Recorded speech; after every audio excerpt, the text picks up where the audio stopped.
नमस्कार। श्री साई एस्ट्रोलॉजी में आपका सभी का स्वागत है। आज के शुभ अवसर पर गुरु गुरु पूर्णिमा के मौके पे आप सभी गुरुजनों को मेरा सत सत प्रणाम। और हमारे जो यूट्यूब चैनल है श्री साई एस्ट्रोलॉजी, आपने बहुत पसंद किया, उनके वीडियो को पसंद किया, लाइक किया, शेयर किया, अच्छे कमेंट दिए। और मैं आशा करता हूँ कि आने वाले समय में आप इसी आपका प्यार इसी तरह हमारे हमारे पर बरसता रहेगा। तो गुरु पूर्णिमा के अवसर पर आप सभी को मेरा हार्दिक नमस्कार, गुरुओं का प्रणाम। जैसे मैंने बताया था कि मैं एक छोटा सा कोर्स लेके आ रहा हूँ। कोर्स बोलते हैं ऐसा ही, श्रोतभद्र चक्र के ऊपर मैं लेके आ रहा हूँ। चलो, टाइम गवा नहीं गवाते, मैं स्क्रीन शेयर करता हूँ।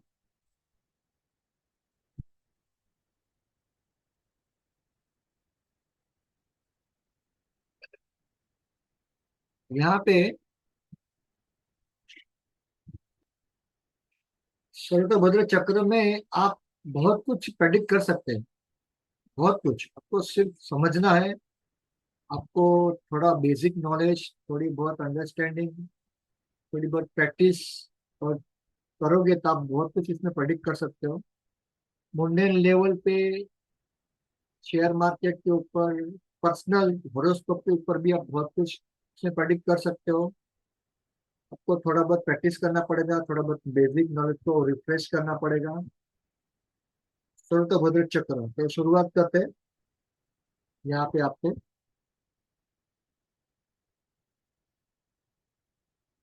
तो भद्र चक्र मैं प्रयत्न करूंगा, ट्राई करूंगा सिंपल और अच्छी लैंग्वेज में आपको एक्सप्लेन करने के लिए। बहुत डिटेल में नहीं जाऊंगा, पर सिंपल लैंग्वेज में आपको बताऊंगा क्या है श्रोतभद्र चक्र।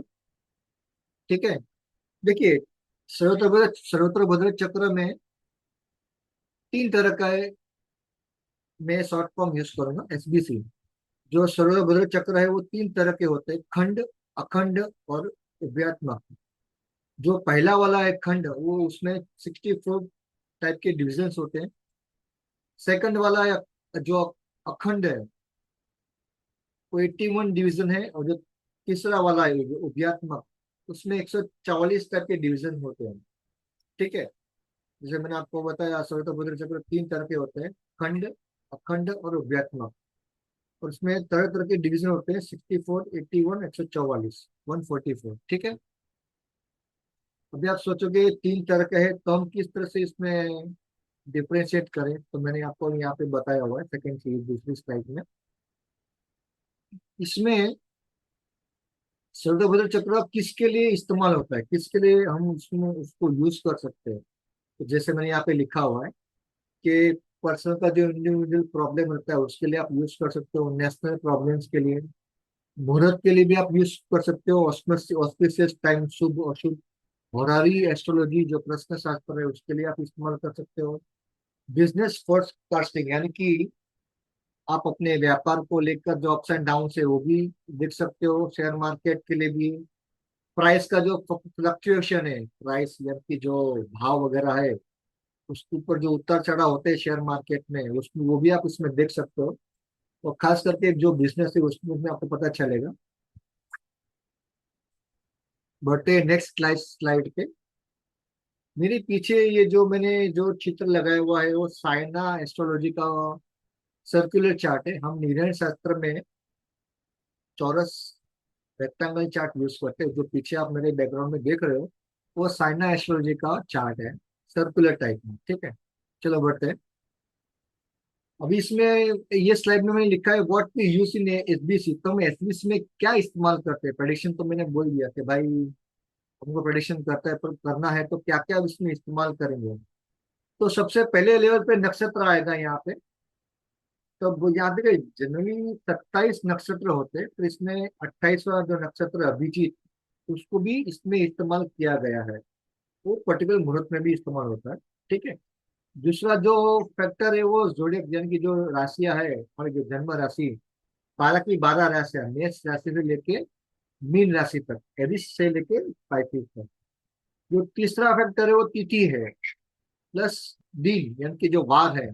तिथि यानी कि जो शुक्ल पक्ष और कृष्ण पक्ष, उसके जो अमावस्या पूर्णिमा से लेके पूरा का पूरा जो 30 यहाँ पे मैंने लिखा हुआ है, और दिन के जो वार है, यानी कि जो सोमवार मंगलवार बुधवार, वो भी इसमें डेज जैसे में बोलते हैं इंग्लिश में, मंडे ट्यूसडे, वो भी इसमें इस्तेमाल होते हैं।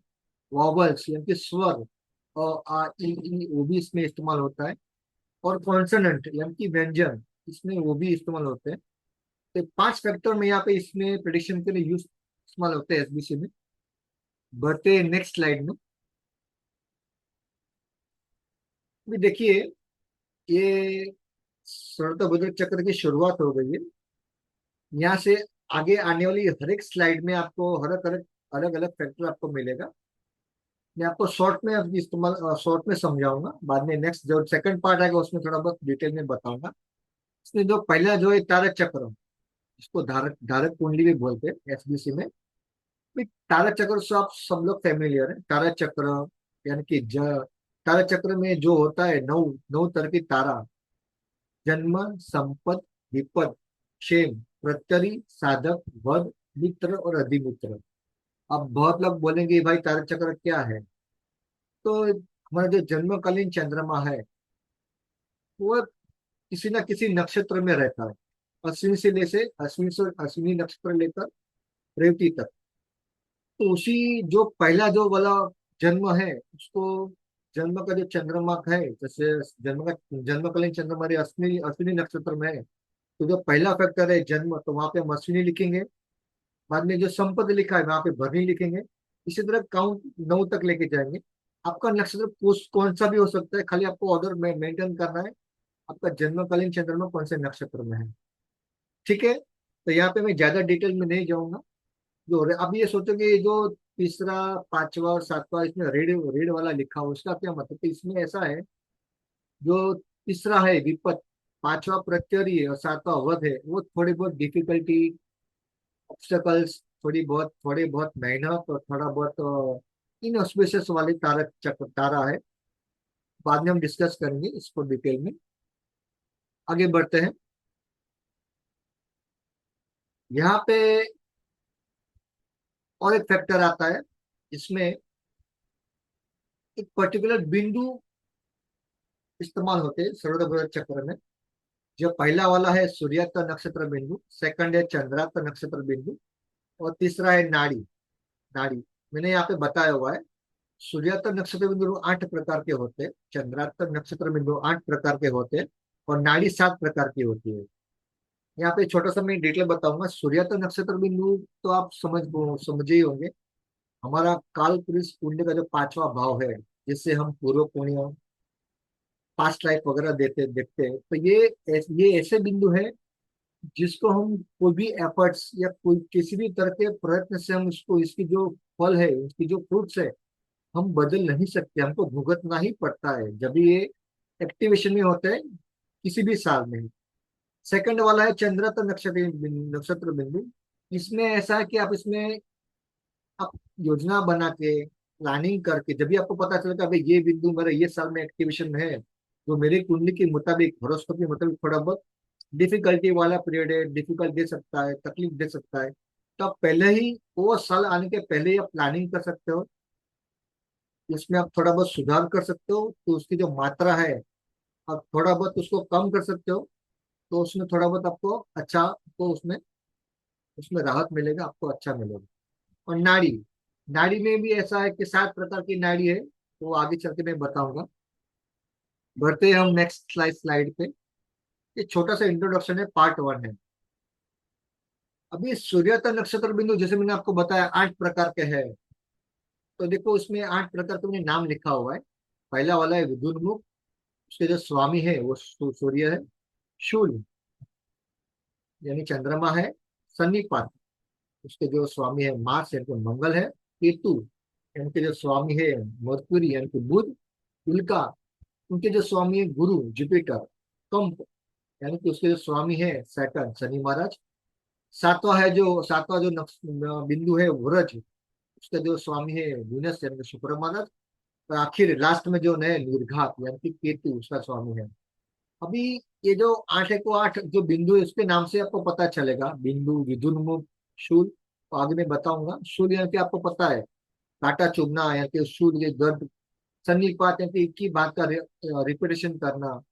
उल्का, उल्का मतलब आपको पता रहेगा कि, आपको पता है उल्का बल तो ऊपर से जब भी उल्कापात होता है तो आपको पता चलेगा बहुत तक विष मांगते हैं, तो पृथ्वी पर आते आते उसकी रोशनी कम हो जाती है, वो पूरा वो हो जाता है। उसी तरह छठा जो कंप है, कंप बोलते हैं ध्रुजारी, यानी ध्रुजना। तो वो भी एक तरह का बिंदु है जब भी हमको, जब भी फ्रूट्स एक्टिवेशन में होते हैं उस साल साल में। और व्रज, व्रज बोले तो कठिन, स्ट्रॉन्ग, यानी कि कठोर, मजबूत, जिसे हम बताते हैं। तो ये भी इस तरह से है। ये थोड़ा था, मैंने आपको बताया। बढ़ते नेक्स्ट स्लाइड की तरफ। अभी ये है चंद्रार्थ नक्षत्र बिंदु, वो भी 8 प्रकार के हैं। इसमें पहला वाला कर्म है, इसमें इसका कोई स्वामी नहीं है। जो पहला वाला जो सूर्यास्त नक्षत्र बिंदु में था ना, इसका कोई स्वामी नहीं है। कर्म है संघातिक, उदय, आधार, विनाश, मानस, राज और अभिषेक। इसके नाम से ही आपको थोड़ा बहुत अंदाजा तो आया रहेगा इसके क्या मतलब है। कर्म यानी कि आपको कर्म करना है, अगर ये बिंदु किसी साल में एक्टिवेशन में, तो आपको कौन से कर्म करोगे, तो उसको समझ में आपको आएगा। संघातिक यानी कि संग चलना, किसी को साथ के ले, किसी को साथ में लेकर चलना, किसका सहारा लेकर चलना। उदय, उदय बोल तो जैसे हम बोलते हैं कि सूर्य उदय हुआ, यानी कि उगना, यानी कि किसी का प्रगति होना, विकास होना। आधान, तो हमारे ज्योतिष शास्त्र में, न्यूयन शास्त्र में एक कुंडली होती है आधान बिंदु, आधान कुंडली। आधान बोले तो ऐसे चीज जो हमको दिखाई नहीं देते। जैसे मैं बताऊं कि अगर कोई स्त्री प्रेग्नेंट है, गर्भवती है, तो हमको वो सब उनके अंदर चल रही गर्भावस्था के 9 महीने के दरमियान जो प्रक्रिया है, वो उनको पता दिखता नहीं है। तो उनको दिखाई नहीं देता, पर अंदर अंदर अदृश्य, यानी कि पूरा वो चलता रहता है। उसको हम आधार बताते हैं। विनाश, नाम से ही पता चलता है, पांचवा बिंदु विनाश, यानी कि पूरा विनाश कर देना, डिस्ट्रॉय कर देना। जब भी ये हॉरोस्कोप में जिस साल में ये बिंदु एक्टिवेशन में आता है, तो कभी कुछ ना कुछ खत्म करता है और नई चीज का आरंभ होता है। विनाश करना तो पता है, एकदम सिंपल शब्द है। मानस, मानस यानी कि मेंटालिटी, हमारी सोच, हमारी थॉट, हम क्या सोचते हैं, हमारे विचार क्या है। तो इस ये भी बिंदु इस प्रकार का है। ये हमेशा ध्यान में रखिए, चंद्रार्थ नक्षत्र बिंदु है, यानी कि ये पूरे के पूरे 8 बिंदु, 8 बिंदु के ऊपर चंद्र का पूरा प्रभुत्व, यानी कि उनका पर ऑर्डर रहेगा, उनका वो उनका पकड़ रहेगा। तो राज मानस बोल तो वो साल में ऐसी कोई घटना बनेगी, सुखद या दुखद, तो आपको लॉन्ग लाइफ तक आपको याद रहेगा कि ये साल में मेरी शादी हुई, मेरे बच्चे हुए, कुछ अच्छे अच्छे घटना बनी, मैंने घर लिया। तो उस तरह से हम ले सकते हो। सातवां बिंदु है राज। राज यानी तो पता है, राज करना। इससे भी इस आप इस वर्ड को इस्तेमाल कर सकते हो। जैसे जॉब में है, तो भाई जॉब में तो मेरा, जॉब में तो राज एकदम ठाट है मेरे, तो भी आप समझ सकते हो। और आठवां है अभिषेक। आप भी ये नाम से ही पता चलेगा अभिषेक करना, तो और अभिषेक का मतलब क्या क्या है। जैसे हम किसी भगवान शिव के लिंग के अब हम अभिषेक अभिषेक करते हैं हम लोग, तो उसी तरह के इसका, किसी को सत्कार करना, किसी को अपना आदर सत्कार करना, वही अभिषेक का यही मतलब होता है। ठीक है, बरोबर है। तो ये 8 बिंदु इसी प्रकार से हम चंद्रग्रहण नक्षत्र बिंदु को हम इस्तेमाल करते हैं। कल मोबाइल बज रहा है। ठीक है, बढ़ते हैं हम अगले स्लाइड की तरफ। नाड़ी। तो नाड़ी में भी हमने को बताया 7 तरह की नाड़ी है, तो देख लीजिए। इसमें का हर एक नाड़ी का एक स्वामी है। पहली जो देखिए, जब भी सूर्यास्त नक्षत्र बिंदु, चंद्रार्थ नक्षत्र और नाड़ी, तो नाम को पढ़िए और सोचिए इसका मतलब क्या, तो आपको पता चलेगा कि ऐसा ऐसा है। नाड़ी है तो वो 7 प्रकार की है। पहली जो चंद्र नाड़ी है, उसके स्वामी है शनि महाराज। दूसरी है वात नाड़ी, उसके जो स्वामी है सूर्य महाराज। तीसरी जो नाड़ी है धन नाड़ी, उसके स्वामी है मंगल महाराज, मार्स। चौथा सौम्य नाड़ी यानी कि जुपिटर, गुरु महाराज। पांचवी नाड़ी है नीर नाड़ी, यानी कि शुक्र महाराज, उसके स्वामी। छठी है जल नाड़ी, उसके है मरकुरी, बुध महाराज। और आखिरी में अमृत नाड़ी, और उनके जो मालिक है, स्वामी है चंद्र महाराज, मून।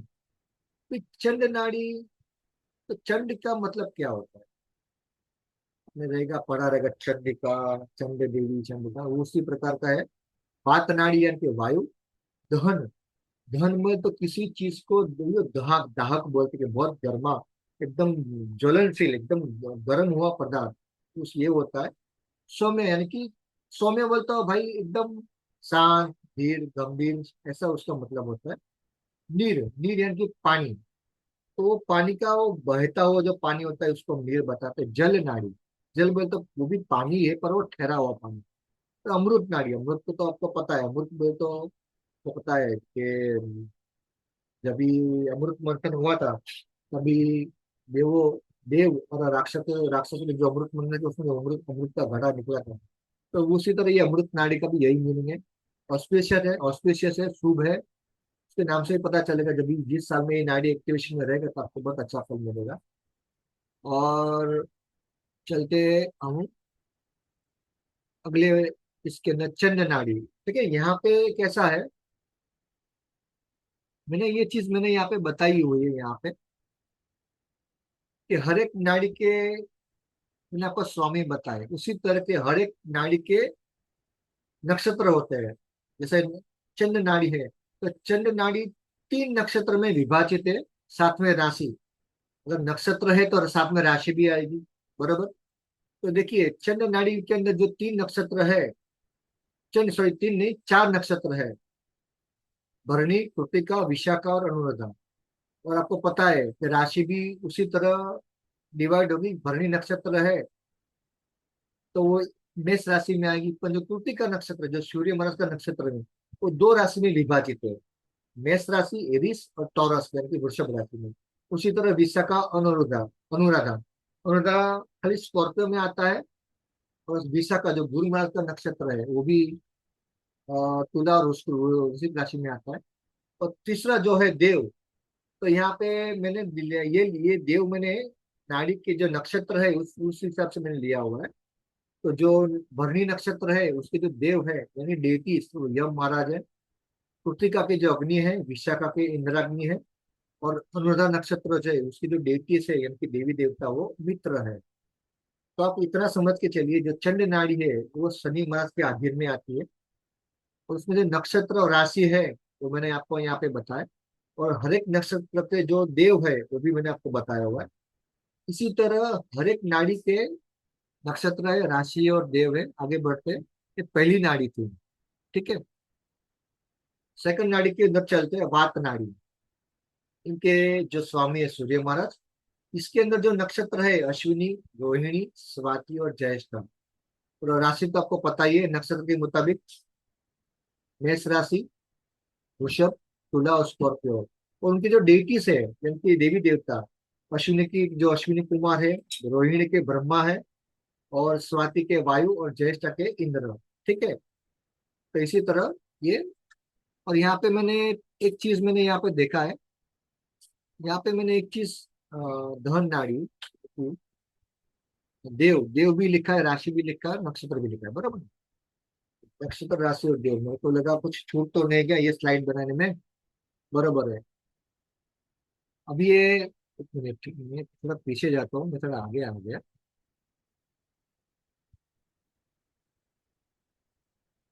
धन नाड़ी यहाँ पे, ये बात नाड़ी। ठीक है, और ये कुछ छूट ना जाए, जल्दबाजी में कुछ छूटना नहीं चाहिए, बरोबर ना। ये पहली नाड़ी थी चंड नाड़ी। और एक स्लाइड पीछे जाते हैं हम लोग, बरोबर। ये नाड़ी का पूरा मैंने आपको बताया था, वापस में लेके चलता हूँ। चंड नाड़ी के बारे में मैंने आपको बताया, बरोबर। ठीक है, इसके बाद में ये दूसरी नाड़ी है, वात नाड़ी, सूर्य महाराज। इसके बारे में मैंने आपको बताया, नक्षत्र, राशि और देव। तो तीसरे वाली जो नाड़ी है, दहन नाड़ी। तो दहन नाड़ी में भी नक्षत्र मृगशीर्ष, चित्रा, मूल और रेवती है। राशि जैसे हमने लिखा हुआ है, वृषभ, जेमिनी, वर्गो, तुला। नक्षत्र के मुताबिक हर एक राशि डिवाइडेड है। कोई कोई कोई कोई राशि में 2 नक्षत्र आते हैं, कोई राशि में पूरा नक्षत्र आ जाता है। उसी प्रकार हर एक जो नक्षत्र है उनके जो देवी देवता है वो भी लिखा हुआ है मैंने यहाँ पे, देव। जैसे मृगशिर नक्षत्र है तो उनके जो सोम देवता है, चित्रा के त्वष्टा, मूल के नैऋति और रेवती के पुषा। ठीक है, तो इसी तरह ये है सौम्य नाड़ी। ये थोड़ा मैं ज्यादा नहीं बता रहा हूँ पर एकदम इजी है, आप पॉज करके देख लीजिएगा। सौम्य नाड़ी यानी कि गुरु महाराज के अंदर में आती है। इसके जो नक्षत्र है आद्रा, हस्त, पूर्वाषाढ़ा और उत्तराषाढ़, उत्तर भाद्रपद। इसमें जो राशि है जेमिनी, वर्गो, सेजिटेरियस और पाइसिस। तो उनके जो देव है, आद्रा नक्षत्र के शिव भगवान है। हस्त के सवितुर है, यानी सवित्र या सूर्य महाराज। पूर्वाषाढ़ा के उदक या अपह या अपस करके है। और उत्तर भाद्रपद के जो देव है वो अहिर बुद्धनिया है। ठीक है। ये ऐसे तो आपको पता चलेगा, मैं जो बता रहा हूँ। नीरनाड़ी जो शुक्र महाराज के अंडर में आती है, नक्षत्र जैसे मैंने आपको यहाँ पे बताया हुआ है। तो ना बहुत लंबा वीडियो हो जाएगा, तो थोड़ा मैं रुकता हूँ यहाँ पे, आप देख लीजिए, वीडियो पॉज करके देख लीजिएगा। 5 सेकंड के लिए रुकता हूँ मैं। तो यहाँ पे नक्षत्र मैंने दिया हुआ है, राशि और देव दिया हुआ है। ठीक है, बढ़ते अगले नाड़ी के अंदर। ये है जल नाड़ी, जिसके बुध महाराज के अंडर में आती है। नक्षत्र जो दिया है, राशि और देव। नक्षत्र है पुष्य, पूर्व फाल्गुनी, श्रवण और शतभिषा। राशि भी है और देव। पुष्य के है जुपिटर गुरु महाराज, पूर्व फाल्गुन के भव, श्रवण के विष्णु भगवान और शतभिषा के वरुण देव। बढ़ते हैं अगले अमृत नाड़ी के उधर, जो आखिरी नाड़ी है, चंद्र महाराज के अधीन में आती है। इनमें नक्षत्र है मघा, अश्लेषा, श्रवण और धनिष्ठा। कई कई नाड़ी में नक्षत्र रिपीटेशन भी आता है, देख लीजिएगा। राशि है लियो, कैंसर, कैप्रिकॉर्न, कैप्रिकॉर्न और कुंभ। और देव है मघा के पितृदेव है, अश्लेषा के सर्प, यानी कि सर्प है, श्रवण के विष्णु भगवान और धनिष्ठा के अष्टवसु। तो ये पूरा प्रिडिक्शन इसके बेस पे ही रहेगा, जैसे मैंने आपको बताया। अभी दूसरा एक पार्ट आता है इसके अंदर, वेदा। श्रोतोभद्र चक्र में मेन जो चीज है वेद है। वेद वेद किसके ऊपर डिपेंडेबल है, यहाँ पे मैंने स्लाइड में बताया हुआ है। इसमें वेद जो प्लेनेट की गति रहती है, स्पीड, उसके ऊपर डिपेंडेबल डिपेंडेबल रहती है। डायरेक्ट मोशन है कि नॉर्मल स्पीड, और जो दूसरा आता है रेट्रोग्रेड। जो डायरेक्ट मोशन, जो नॉर्मल स्पीड में जो होती है, उसमें जो प्लेनेट रहता है वो सीधा, यानी कि उसके सम्मुख वाले ग्रह पे ही उसमें वेद करेंगे। अगर फास्ट मोशन है, यानी कि अतिचारी गति है, तो वो लेफ्ट साइड में वो वेद करेंगे। अगर रेट्रोग्रेड है, तो उसका जो वेद रहेगा वो जम राइट की तरफ रहेगा। और ये इस तरह के फर्क है, यानी कि जो नॉर्मल स्पीड में सम्मुख रहेगा फ्रंट साइड में। अतिचारी यानी कि फास्ट मोशन में जो रहेगा, तो उसका लेफ्ट साइड में रहेगा वेद। और रेट्रोग्रेड रहेगा तो वो उसका वेद रहेगा राइट में। देखिए यहाँ पे वेद के अंदर सूर्य चंद्र को हमेशा जो वेद रहता है वो तीनों डायरेक्शन में रहता है, और राहु केतु का भी ऑलवेज तीनों डायरेक्शन में वेद रहता है। ठीक है, यहाँ पे हमेशा ध्यान में रखिए। आगे बढ़ते हैं।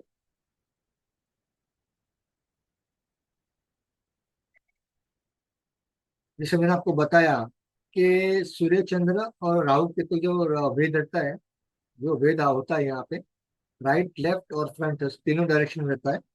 तभी मंगल, बुध, गुरु, शुक्र और शनि, ये जो बाकी जो प्लेनेट है, उनके जो वेद होता है वो स्पीड के ऊपर डिपेंडेबल है, यानी कि उनकी स्पीड क्या है, उनकी गति क्या है। नॉर्मल स्पीड है, अतिचारी है, यानी कि फास्ट मोशन या रेट्रोग्रेड मोशन में, तो उसके ऊपर वो डिपेंडेबल रहता है। ठीक है। और दूसरा एक कॉन्सेप्ट आता है लता। लता बोले तो यहाँ पे लता का मतलब होता है लात मारना, यानी कि जो पर्टिकुलर प्लांट रहता है उसको हम कंसिडर करेंगे मेलिफिक है या बेनिफिक है। मेलिफिक सेंसिटिव पॉइंट्स रहता है ये। Counting should be done from the star occupied by the each planet, यानी कि जो भी ग्रह जिस नक्षत्र में स्थित है वहां से लता को गिना जाता है, जिसको हम किक भी बोलते हैं। वो किक दो, यानी कि लता, यानी कि किक दो प्रकार की रहती है, फॉरवर्ड और बैकवर्ड, यानी कि सीधा आगे की तरह या पीछे की बाजू। फॉरवर्ड जो किक रहती है वो क्लॉकवाइज डायरेक्शन में रहती है, और बैकवर्ड जो रहती है वो इंडिकेट करती है एंटी क्लॉकवाइज, यानी पीछे की तरफ। ठीक है, आगे बढ़ते हैं यहाँ पे हम। लता, इसमें राहु को, जो हम राहु और केतु ऑलवेज आपको पता है रेट्रोग्रेड रहते हैं, उसका जो क्लिक क्लिक करता है वो हमेशा बैकवर्ड रहता है। और बैकवर्ड का बैकवर्ड, यानी कि बैक ऑलरेडी, क्योंकि राहु बैक में बैकवर्ड पोर्शन में चलता है रेट्रोग्रेड में। और बैकवर्ड किक मारता है, यानी कि बैकवर्ड का बैकवर्ड, यानी कि फॉरवर्ड, उसका जो हम देंगे वो फॉरवर्ड फॉरवर्ड क्लिक लेंगे, किक लेंगे, लता लेंगे। और यहाँ पे मैंने कुछ लता टेबल बनाया हुआ है, ये आखिरी क्लिप है, आप देख लीजिए।